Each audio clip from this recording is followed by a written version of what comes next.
আবহাওয়া দপ্তরের সূত্রে খবর, ফের চোখ রাঙাচ্ছে নিম্নচাপ। তুমুল বৃষ্টিতে টলমাটল হবে এই জেলাগুলি। কিছু কিছু জেলাতে আবহাওয়া অফিসের তরফ থেকে সতর্কবার্তা জারি করা হয়েছে। বর্ষার শেষ ভাগে ভোগান্তির শেষ নেই, আবারও সাগরে ঘনালো নিম্নচাপ। এর জেরে আবারও প্রবল বৃষ্টিতে ভাসবে বাংলা। দক্ষিণবঙ্গে আবারও বাড়বে বৃষ্টির দাপট। টানা কয়েকদিন জেলায় জেলায় সতর্কতাও জারি হয়েছে। মোট 8টি জেলাতে 2 বঙ্গে সতর্কবার্তা জারি করেছেন আবহাওয়া অফিস। পাশাপাশি উত্তরবঙ্গের জেলাগুলিতেও আগামী সপ্তাহের শুরু পর্যন্ত ভারী বৃষ্টির পূর্বাভাস রয়েছে। তো আসুন সুধীপ্রিয় দর্শক, দেখে নিই কোথায় কেমন থাকতে চলেছে আবহাওয়া আগামী শুক্রবার শনিবার পর্যন্ত। কোথায় হালকা মাঝারি বৃষ্টি দেখা দিবে, কোথায় ভারী থেকে অতি ভারী বৃষ্টি দেখা দিবে এবং কোন কোন জেলার জন্য কড়া সতর্কবার্তা জারি করেছি সবই বিস্তারিত জানিয়ে দেব। বিস্তারিত জানতে রিকোয়েস্ট করব অবশ্যই ভিডিওটি শেষ পর্যন্ত দেখবেন এবং আপনি এই ভিডিওটি কোথায় থেকে দেখছেন ভিডিওর কমেন্ট বক্সে লিখে জানাবেন আপনার জেলার আবহাওয়া কেমন রয়েছে এখন। সাথে নিয়মিত ওয়েদার খবরগুলি জানতে আমাদের ইউটিউব চ্যানেলটিকে সাবস্ক্রাইব করবেন।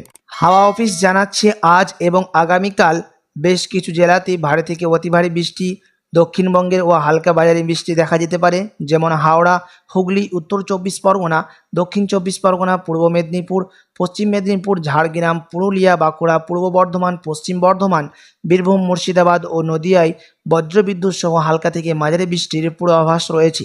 সব জেলাতেই জারি রয়েছে হলুদ সতর্কতা। আবারও তারপরের দিন শুক্রবার উত্তর 24 পরগনা, দক্ষিণ 24 পরগনা, পশ্চিম মেদিনীপুর, পুরুলিয়া, বীরভূম, মুর্শিদাবাদ ও নদিয়ায় বজ্রবিদ্যুৎ সহ হালকা থেকে মাঝারি বৃষ্টি, দমকা ঝড়ো হাওয়া বইতে পারে। শনিবার আবারও বীরভূম, মুর্শিদাবাদ ও নদিয়ায় হালকা থেকে মাঝারি বৃষ্টির সম্ভাবনা। হাওয়া অফিস আরও জানিয়েছে মৌসুমি অক্ষরেখা ফের উত্তরবঙ্গে, জলপাইগুড়ি এবং উত্তর পূর্ব ভারতের রাজ্যগুলির উপর দিয়ে অরুণাচল প্রদেশ পর্যন্ত বিস্তৃত মৌসুমি অক্ষরেখা। মধ্য বঙ্গোপসাগরে ঘূর্ণাবর্ত তৈরি হয়েছে। এটি শক্তি বাড়িয়ে আজ উত্তর পশ্চিম ও পশ্চিম মধ্য বঙ্গোপসাগরে নিম্নচাপ তৈরির আশঙ্কা রয়েছে। আজ উড়িষ্যা ও পশ্চিমবঙ্গের উপকূলে মৎস্যজীবীদের সমুদ্রে যেতে নিষেধাজ্ঞা জারি করা হয়েছে। এদিকে বাংলাদেশের দিকে দেখতে গেলেও হালকা থেকে মাঝারি বৃষ্টির সম্ভাবনা রয়েছে ঢাকা, বরিশাল, চট্টগ্রাম, ময়মনসিংহ, রাজশাহী বিভাগের কিছু অংশে। আবার কখনো কখনো বজ্রবিদ্যুৎ সহ 30 থেকে 40 কিলোমিটারের বেগে দমকা ঝড়ো হাওয়া বইবে। অন্যদিকে আজ উত্তরবঙ্গে দার্জিলিং, জলপাইগুড়ি, কালিম্পং, আলিপুরদুয়ারে ভারী থেকে অতি ভারী বৃষ্টির পূর্বাভাস রয়েছে। জারি করেছে কমলা সতর্কতা। শুধুমাত্র কোচবিহারে জারি রয়েছে ভারী বৃষ্টির হলুদ সতর্কতা। তারপরের দিন বৃহস্পতিবার শুধুমাত্র জলপাইগুড়ি ও আলিপুরদুয়ারে ভারী বৃষ্টির সতর্কতা জারি রয়েছে। বাকি জেলাগুলিতে কমবে বৃষ্টির দাপট। শুক্রবার ও শনিবার উত্তরবঙ্গের কোনো জেলাতেই বৃষ্টির সতর্কতা নেই।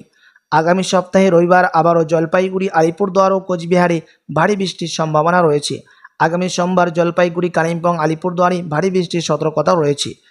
এদিকে উত্তরবঙ্গের জেলাগুলিতে প্রবল দুর্যোগপূর্ণ আবহাওয়া দুর্ভোগ আরও বাড়তে পারে। ভারী বৃষ্টির কারণে উত্তরবঙ্গের সব নদীর জলস্তর বাড়বে। তিস্তা, তোরসা, জলঢাকা নদীতে জলস্তর বাড়বে। নিচু এলাকা প্লাবিত হওয়ার সম্ভাবনাও রয়েছে। দার্জিলিং, কালিম্পংয়ের পার্বত্য এলাকায় ধস নামারও আশঙ্কা রয়েছে। এদিকে দক্ষিণবঙ্গের জেলাতে দেখতে গেলে বেশ কিছু জেলাগুলিতে হালকা থেকে ছিটাফোঁটা বৃষ্টি আগামী রবিবার পর্যন্ত দেখা যেতে পারে বলে অনুমান করেছেন আবহাওয়া অধিদপ্তর। বাংলাদেশের কিছু জেলাতেও হালকা থেকে মাঝারি বৃষ্টি দেখা যেতে পারে কুমিল্লা, বরিশাল, চট্টগ্রাম বিভাগের কিছু অংশে। আবারও কখনো কখনো ভারী বৃষ্টিও দেখা যেতে পারে বলে অনুমান আবহাওয়া অফিসের।